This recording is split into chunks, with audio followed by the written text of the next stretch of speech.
Það mikill metnaður í skreytingum á þessu heimili. En það náttúrulega Finnur teiknikennari sem að teiknaði þetta allt saman og var alltaf með þetta skraut á sínu húsi. Og nú hann fluttur og gaf syni sínum þetta.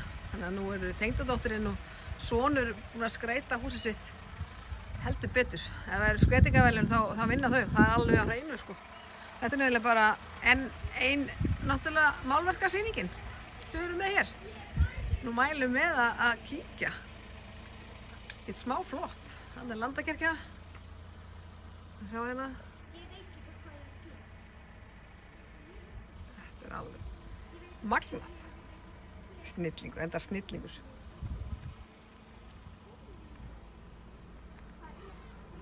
Þannig að geggja viður, mælum með þetta í göngutúr og kíkja á okkur hérna á þau hér á Bröttugötuna.